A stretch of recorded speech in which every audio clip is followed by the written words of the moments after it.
같이 기도하고 말씀 읽겠습니다. 하나님 아버지 감사합니다. 오늘 새벽도 하나님의 은혜로 저희들을 이 집으로 부르시고 함께 새벽 예배의 단을 쌓으며 혹은 가정에서 또 마음을 같이하여 이 예배회에 참여케 하여 주시니 감사합니다. 하나님, 우리를 사랑하시고 우리를 죄에서 구원하신 아버지 하나님, 우리를 하나님의 자녀로 택하시고 구속하신 하나님, 주의 크신 은혜를 감사합니다. 주의 은혜가 아니면 오늘 저희가 여기에 있지 못할 것이나 주의 은혜로 저희들이 여기 있사오니 주님 감사합니다. 날마다 주의 은총의 날개 아래 살게 하여 주시고 주님 이 복잡한 수고로운 세상 가운데서도 주로 말미암아 평안과 기쁨을 잃지 않게 하여 주시고 늘 주님과 동행하며 사는 에녹처럼 노아처럼 아브라함처럼 다윗처럼 주님 살게 하여 주시기를 소원합니다. 아버지, 이 새벽에도 귀한 말씀을 짧은 시편을 또 읽고 조금 묵상케 하시고 또 조금 해석하며 전하게 하시고 듣고 받게 하여 주옵소서. 하나님의 진리의 교훈 안에 늘 굳게 거하게 하여 주시고 진리의 지식이 우리에게 생명이 되게 하여 주시옵소서. 감사하며 하나님의 영, 진리의 영께서 항상 지도하여 주옵소서. 성경을 읽을 때에 개인적으로라도 읽을 때에 또 함께 읽을 때에 또 부족한 종이 조금 해석하고자 할 때에 또 해석한 바를 함께 듣고 묵상할 때에 하나님의 영, 진리의 영께서 우리 가운데 계셔서 지도하시고 진리의 지식 가운데로 풍성한 그 지식 가운데로 그 은혜 가운데로 항상 인도하여 주옵소서. 예수님의 이름으로 기도합나이다. 아멘. 아멘. 시편 82편 말씀. 불의한 재판들과 하나님의 판단. 1절, 2절 보십시다. 하나님이 하나님의 회 가운데 서시며 재판장들 중에서 판단하시되 너희가 불공평한 판단을 하며 악인의 낫 보기를 언제까지 하려느냐. 아삽의 시라고 되어 있고 여기에 하나님께서 하나님의 회 가운데서 대서시며 재판장들 중에서 판단하신다. 우리는 아예 재판장들이라고 번역을 했지만은 원문을 보니까 엘로힘이라는 말은 보통 하나님이라고 번역하는 하나님이라는 히브리 말은 사실은 복수 형태로 되어 있습니다. 그래서 이 복수형은 삼위일체 하나님을 가리키든지 아니면 하나님의 어미하심을 보이는 그런 복수 형태다. 그러나 단어는 복수 형태지만은 그것을 받는 동사, 우리 주어와 동사 그런 말 하죠. 문법적으로는 동사는 항상 단수 동사가 나옵니다. 복수 동사가 아니고 보통은 어려운 말로 문법적으로 3인칭 단수의 동사가 나오는 것입니다. 그래서 보통은 하나님 그렇게 번역하는데 간혹 이것이 신들, 이방 신들을 가리킬 때도 엘로힘 끝에가 임 하면은 다 복수 형태입니다. 히브리어는 임. 또 엘로힘 그럼 단수는 엘로하 혹은 엘이라는 말도 있고 엘로하 그것이 단수고 엘로힘 그러면 복수 형태인데 하나님을 가리킬 때도 엘로힘 수없이 많이 나오고 여기에는 우리는 재판장들 번역했지만은 아마 번역을 그냥 그 언어대로 문법적으로 번역하면 신들 그렇게 번역해야 된다. 신들. 하나님께서 하나님의 회 가운데 서시며 신들 중에서 판단하시되 이 신들이 누군가? 신을 하나님이 인정하신다는 말인가? 그렇지 않고 문맥으로 보면 여기에 신들은 재판장들을 가리켰다는 것이 분명합니다. 그래서 재판장들을 신들이라고 부르다니 놀랍다. 재판장들이 신들이 아닌데 사람들인데 신들이라고 부르는구나. 그것은 그들의 직무 때문이라고 생각합니다. 재판장들은 이 세상에서 하나님의 권위를 가지고 하나님의 일을 수행하는 재판관장들입니다. 그래서 신들 중에서 이렇게 표현을 하고 나중에도 뒤에도 또 한 번 더 나옵니다. 재판은 하나님의 일입니다. 매우 엄숙한 일입니다. 하나님의 회라는 말은 하나님의 회 가운데 서시며 하나님께서 하나님의 회 가운데 서시며 하나님의 회라는 말은 재판정을 가리켰다고 보입니다. 하나님께서 하나님의 회, 재판정도 바로 하나님의 회입니다. 하나님의 일을 하는 재판장들이 재판을 하고 있습니다. 재판정에서. 그런데 하나님께서 재판정에 서시며 하나님의 회 가운데 곧 재판정에 서시며 판사들 중에서 그들을 판단하신다. 그렇게 되어 있습니다. 하나님은 높으신 재판장이십니다. 우리나라는 삼심제 그래서 지방법원, 고등법원, 대법원이 있지만은 그러나 하나님께서는 대법원보다 높으신 각 나라의 대법원들이 다 있지만은 대법원보다 높으신 하늘 재판정에서 판단하시듯이 그리고 각 재판정을 하나님께서 보시면서 그것을 잘됐다 못된다. 대법원 판결 잘됐다. 대법원 판결 너희 틀렸다. 너희 잘못된 판결을 했다. 판단하실 수 있는 하나님이십니다.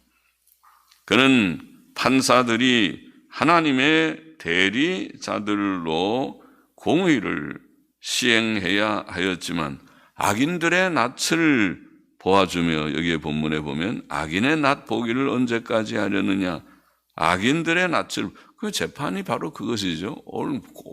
의와 불의를 구분하는 것이 재판인데 선과 악을 구분하고 의와 불의를 구분해서 넣었다고 네가 옳지 않구나 내가 옳구나 이거를 하는데 이게 다 보면 양심으로 이성으로 법으로도 옳지 않은데도 불구하고 저들이 권력을 가지고 있거나 또 어떤 친분 관계가 있거나 또 더더욱이 은밀하게 돈이 오고 가는 관계가 있을 때에 악인들을 보고 악하지 않다 이런 판단을 하는 그게 문제죠. 모든 걸 공의롭게 악한 자들은 악하다. 그들이 권력을 가졌든 안 가졌든 살아있는 권력을 수사한다 그런 말 요새 들어 하지만은 권력이 있든 없든 상관하지 말고 옳고 그런 것만 판단하는 이게 진짜 바른 판사고 바른 재판관들이죠. 그래서 그렇게 해야 되는 그래야 하나님의 법정이고 신들이지 하나님의 일을 하는 자들이지. 그러나 악인들의 낯을 보아주고 불공평한 판단을 하고 있으니 더 높은 하나님께서 재판장들보다 대심원들보다 대법원들 재판관들보다 대법원장보다 더 높은 하나님께서 보시고 너 잘못하고 있구나. 너 편견을 가지고 있구나. 너 정치 편향적이로구나. 오늘날로 이념 편향적이로구나. 그렇게 판단하신다는 것이죠. 사회와 국가의 정의로움은 재판정에서 증거됩니다.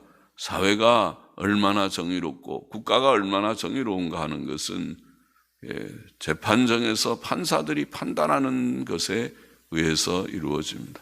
그래서 오늘 민주사회가 그렇잖아요. 상권 분립을 한다. 그렇게 해서. 옛날에는 왕들이 다 짐이 법이다. 내가 법이다. 왕들은 자기가 법도 만들고 자기가 행정부 수장도 되고 또 판결도 솔로몬이 판결하듯이 판결도 왕이 내리고 다 왕이 다 했어요. 세 권을 자기의 법을 만드는 권한, 법을 시행하는 권한, 법의 시행 여부를 판단하는 재판 권한, 세 권한을 다 가지고 있었어요. 그러나 이것이 나라가 이제 점점 세계가 발전이라고 할지 진행되면서 이래 갖고는 안 되겠다. 권한을 좀 분산시켜야 되겠다. 이게 민주주의의 발전이라고 하죠. 그래서 법을 만드는 사람 따로 하고 그게 국회의원들이고 법을 시행하는 사람 따로 하고 이게 대통령과 강요들이고 행정부고 그다음에 그것을 잘 시행했는지 여부를 법이 또 바로 입법됐는지 여부를 판단하는 것이 재판 사법부입니다. 그런데 사법부가 결국은 잘못돼 버리면 다 잘못돼 버립니다. 입법도 잘해야 되고 입법을 암만 잘해도 행정이 바르게 법대로 하지 않고 자기의 잘못된 방향으로 할 수도 있으니까 그거를 최종적으로 판단하는 것이 사법부니까 사법부가 살아있어야 사회와 국가가 살아있게 되지 않겠습니까? 이치가. 그런데 사회와 국가가 부패되면 반드시 재판부가 사법부가 부패됩니다. 법정의 부패, 사법부의 부패가 이것은 그 사회를 망치는 것입니다. 사법부가 살아있으면 그 사회가 좀 살아있는 편이고 사법부가 벌써 어찌 정치 편향적이고 이념 편향적이고 뭐가 잘못 편향적이게 법과 정의가 거기서 사라지게 되면 그 사회는 가망이 없어요. 아주 어두워지는 사회가 됩니다. 그것이 독재국가의 사회들의 모습이죠. 독재국가들이 다 그렇게 되면 사법부가 다 부패되어 버렸습니다. 그러나 바른 사회는 그래도 입법이 잘못됐어도 사법부가 그거 잘못됐다 고쳐라 그렇게 할 수 있고 행정부가 잘못해도 그것은 잘못됐다 그렇게 판단할 수 있는 것이 사법. 3절 보십시다. 가난한 자와 고아를 위하여. 이게 가난한 자라는 말은 약한 자들, 약자들이죠. 그래서 사회의 약자들 그런 말을 하죠. 약자들, 약한 자들과 고아를 위하여 판단하며 고아도 뭐 요즘에는 다 당당하게 자기가 열심히 공부하고 가서 공부하는데 무슨 차별이 있어요. 남이 놀 때 놀지 않고 열심히 공부하면 다 공부 잘할 수 있고 그 다음에 어디 취직해서도 열심히 남들보다 1.5배, 2배 열심히 노력하면 인정을 받고 승진도 할 수 있고 사회가 그러니까 가난한 고아라 하더라도 다 자기가 다 살 수 있는 사회가 됐지만은 옛날은 더 그렇지 않죠. 옛날에는 보호자가 없고 후견자가 없으니까 그러면 고아들은 참 사회에 정착하기가 쉽지 않습니다. 그래서 항상 소외계층이라고 말하죠. 약자들, 고아들, 과부들 이런 사람들 이런 고아를 위하여 판단하며 곤란한 자와 곤란한 자라는 말 환난당하는 자, 어려움을 당하는 환난을 당하는 자들, 빈궁한 자, 가난한 자, 빈궁한 자에게 공의를 베풀지며 그렇죠. 그들에게 공의가 시행되는 것이 바르게 되는 것이 아닙니까? 가난한 자와 궁핍한 자를 구원하여 악인들의 손에서 건질지니라 하시는도다. 무조건 편들라는 것이 아닙니다. 소외계층에 무조건 편들라. 가난한 자가 그것이 가난한 자가 그게 덕이 아니잖아요. 가난이 그것이 무슨 가난하면 무조건 다 보상을 받아야 되고 그런 것도 아니잖아요. 그것도 잘못된 것이죠. 돈 버는 게 그렇게 쉽습니까? 부자들은 돈을 그냥 척척 법니까? 그들은 잠 안 자고 남이 놀 때 놀지 않고 열심히 공부하고 연구하고 또 노력해서 돈을 버는 것이지 그들 돈 번 거 다 뺏어다가 가난한 사람들 그냥 펑펑 그냥 나눠주는 그런 사고방식도 틀려먹은 것이죠. 틀려먹었다. 틀린 것이죠. 그것도 불공평한 것입니다. 그럼 누가 일하겠습니까? 또 열심히 돈 벌어가지고 기업을 일궜는데 그거 나중에 그 사람 죽고 나서 그 다음에 자식들에게 물려줄 때 절반 이상씩 떼어서 다 상속세, 증여세 다 떼어가 버리면 누가 노력을 해서 기업을 키우겠습니까? 암만 키워봐도 이게 말짱 소용이 없는 그런 일이 된다면은 그들이 안 할 것입니다. 그리고 그런 기업이 기회만 있으면 밖으로 저의 상속세 별로 없고 증여세가 좀 낮은 그런 세계가 없나, 다른 데로 좀 이전해서 글로 가서 거기서 유산에 증여하려고 할 것입니다. 그러니까 그것도 그렇게 공평한 법은 아닌 것입니다. 무조건 그렇게 한다고 다 되면 되는 것이 아니고 부자들도 격려해서 열심히 일해가지고 돈을 벌게 격려도 하고 그것도 의입니다. 그렇게 해서 그렇게 경쟁도 있어야, 선의의 경쟁이 있어야 발전하는 것이지, 경쟁을 하지를 못하게 다 똑같이 평등화 하면은 오늘날 학교처럼 다 죽어버립니다. 평준화하면 다 바보 만드는 학교가 돼요. 평준화 되지도 않지만은 그래도 여전히 또 차별이 생기지만은 그러지 말고 좀 버려두는 게, 약간의 경쟁은 있게 해야, 그래야 발전이 다 되는 거예요. 뭐 세상이 다 이치가 그렇잖아요. 그러니까 이 공무원 세계가 별로 발전이 없다고 늘 비평하는 게 그거예요. 민간 기업 같으면 벌써 다 퇴출된 사람들이 공무원들 해갖고 철밥통처럼 그냥 다 돈 받고 그렇게 편안하게 있는 거 아니냐, 이런 비판을 받는 거예요. 경쟁을 좀 시켜서 약간 거기에도 잘 안 하는 사람들은 도태되게 해야, 그래야 이게 발전이 되고 그렇게 하는 이치가 그렇습니다. 그러니까 약자들을 무조건 두둔하라는 것도 아니고 여기에 공의롭게 하라는 것입니다. 약자들이 불공정한 그런 억울한 일을 당하지 않도록 하라는 것이 요점이지, 약자들은 무조건 도와야 된다, 그것도 아니죠. 부자와 약자를 다 똑같이 공평하게 대하라는 것입니다. 그게 정의입니다. 저희는 무지무각하여 흑암 중에 왕래하니 땅의 모든 터가 흔들리도다. 자, 판사들은 하나님의 대리자들로서 약한 자들, 고아들, 환난당하는 자들, 빈궁한 자들을 위해 판단하며 그들을 위해 공의를 베풀며 그들을 악인들의 손에서 건져내어야 합니다. 사회에서 재판이 필요한 것은 억울한 일을 당하는 자들을 위해서입니다. 동물의 세계와 달리 인간 세계에는 도덕적 질서가 있어야 합니다. 그러나 부패한 인간 사회의 실상은 그렇지 못해 권력을 가진 자들이나 부자들이 가난한 서민들을 억울하게 하는 일들이 적지 않습니다. 동서고금을 막론하고 그렇습니다. 열왕기상 21장에 보면 아합 왕은 궁궐 옆에 있는 나봇의 포도원을 자신의 재전으로 만들고 싶은 생각을 가지고 고민하였습니다. 그때 왕후 이세벨은 자기가 그 포도원을 왕에게 주겠다고 말하며, 남의 포도원을 왕후면 마음대로 막 다룰 수 있는가 보죠. 그것이 권력자들의 행포지요. 주겠다고 말하며 한 악한 일을 도모하였다는 것을 우리가 성경에서 잘 압니다. 이세벨은 금식을 선포케 하고 비류, 곧 악한 두 사람을 증인으로 세워, 이게 악인들이 하는 일이죠. 증인 몇 사람 세우면은 증인들의 말을 따라서, 다른 증거는 아무것도 없어도 증인들이 말만 해가지고 입만 맞추면 사람 하나 잡는 것은 쉽다. 그것이 악한 사람들이 하는, 권력자들이 하는 짓이지. 두 사람을 증인으로 세워 나봇이 하나님과 왕을 저주했다고 거짓 증거하게 한 후에 그를 성 밖으로 끌고 나가 돌로 쳐 죽이게 하였던 것입니다. 그것이 악한 사회입니다. 이것이 구약교회 이스라엘 속에서도 그런 일들이 있었으니 이방 세계야 오직 하겠습니까? 예수께서 십자가에 달리시게 된 것도 불의한 판결에 의한 것이었습니다. 유대 지도자들은 예수님을 로마 총독 빌라도에게 고소하면서 그가 자신을 유대인의 왕이라고 주장한다고 했습니다.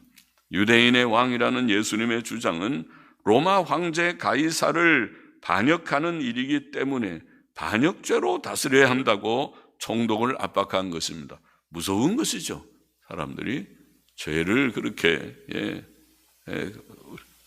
어떤 죄를 씌우느냐에 따라서 요즘 우리 사회에서는 뇌물죄가 굉장히 무거운 벌을 받는 것이죠.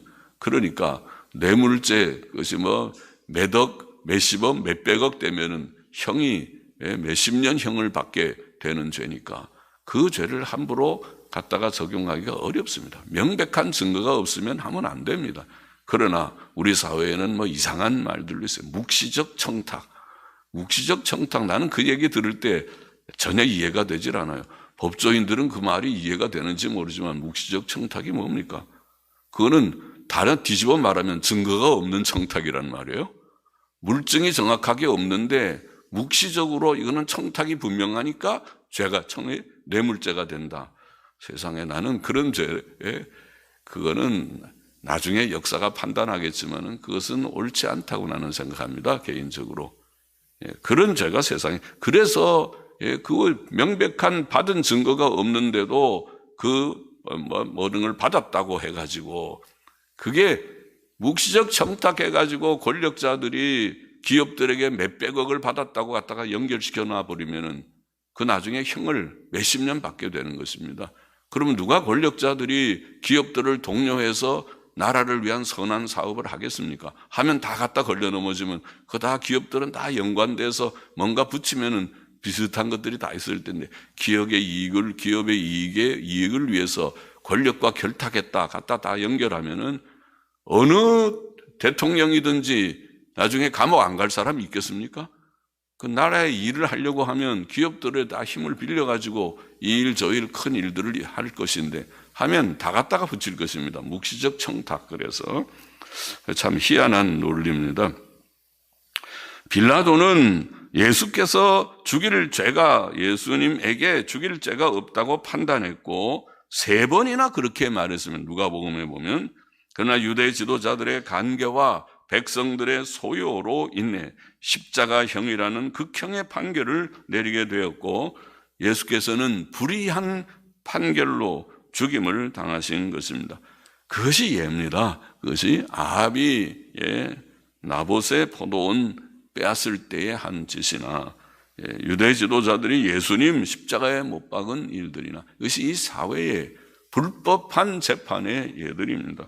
어떤 사회이든지 법정이 바로 선 사회라면 그래도 좀 나을 것입니다. 그러므로 판사들의 역할이 매우 중요합니다.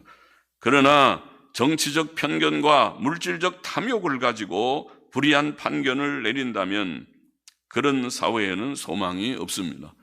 그들이 무지하고 깨달음이 없어 어두움 중에 살고 있다면 그로 인해 세상의 모든 도덕적 기초는 흔들리고 맙니다.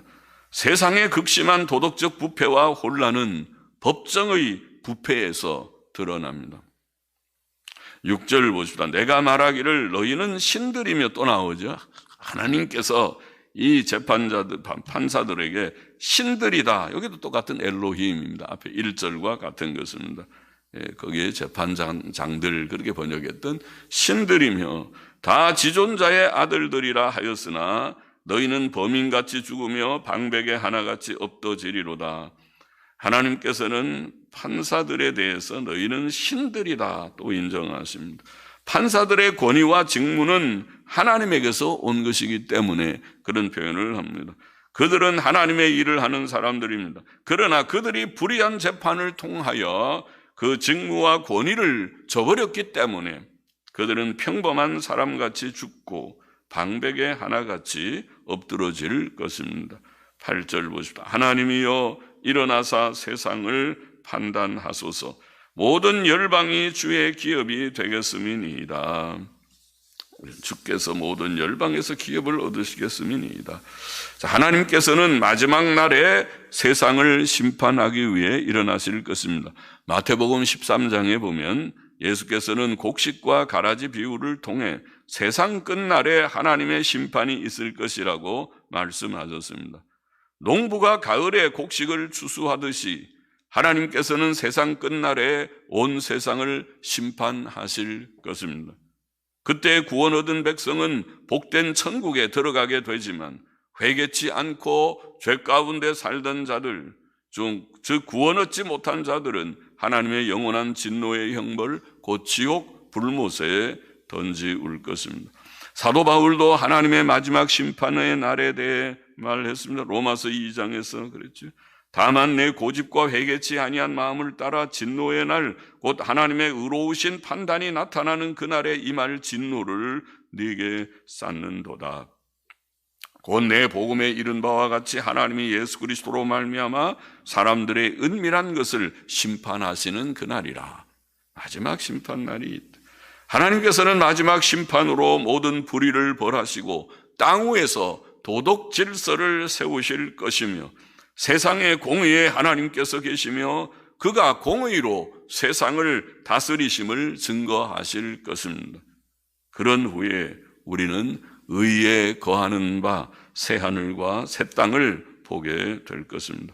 시편 82편의 교훈을 정리해 보십시다. 첫째로 세상의 판사들은 자신들이 하나님의 권위를 가지고 하나님의 직무를 수행하는 자인 줄 알고 성경이 그들을 신들이라고 불러있는 엘로힘이라고 부르는 자들인 줄 알고 두려움을 가지고 항상 법과 이성과 양심을 따라서, 그러죠?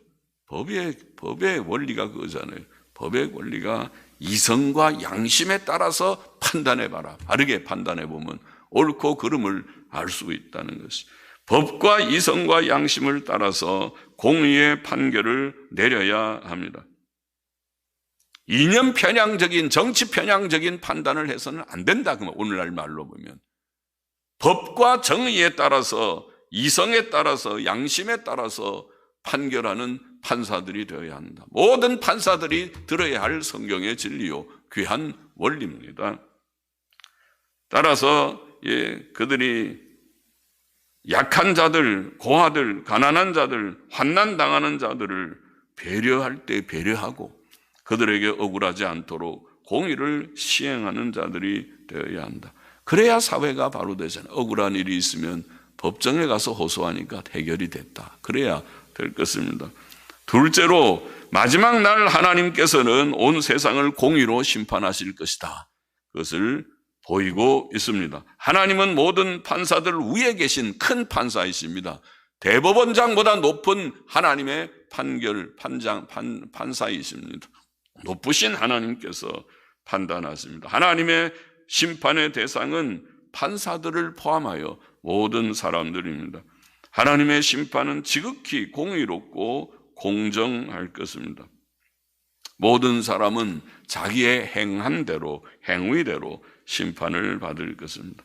그래서 우리가 죄를 멀리하고 의와 선을 행해야 됩니다. 그런 말을 합니다. 하나님 앞에서 우리가 사니까, 공의로우신 하나님 앞에서 사니까, 땅에서 바로 살려고 했으면 그만큼 땅의 삶도 평강을 경험하게 되고 최종적인 심판에서 너는 아무 문제가 없다, 바로 살려고 한 의인의 무리로구나, 그렇게 인정을 받는 자들이 되지만은 그렇지 않고 입만 하나님을 믿는다고 하고 행위가 수반되지 않을 때에 어떻게 그가 하나님 앞에 바로 서는 자가 될 수 있겠는가.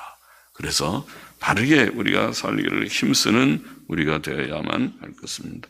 기도하십시다. 하나님 아버지, 세상의 판사들을 향해서 하나님께서 성경에 밝히 교훈하기를, 너희는 신들인데 하나님의 권위를 가지고 하나님의 일을 하는 자들인데 법과 원칙에 따라서 정의와 양심과 이성에 따라서 바르게 판단하여서 공의가 사회에 세워지도록 하라고 교훈하셨고, 또 하나님께서는 높으신 판사와 같이 최종적으로 마지막 심판을 하신다고 말씀하셨습니다. 감사합니다. 하나님을 믿고 의지하고 우리는 부족한 자들이지만 예수 그리스도의 의로 구원받은 자들다우게 이제는 의와 선을 행하고 모든 불의와 악을 멀리하고 주님 하나님 앞에서 바른 길 걷는 저와 우리 모두가 되게만 하여 주옵소서. 이 사회를, 우리 사회를 불쌍히 여겨 주옵소서. 예수 그리스도의 이름으로 기도하옵나이다. 아멘. 아멘.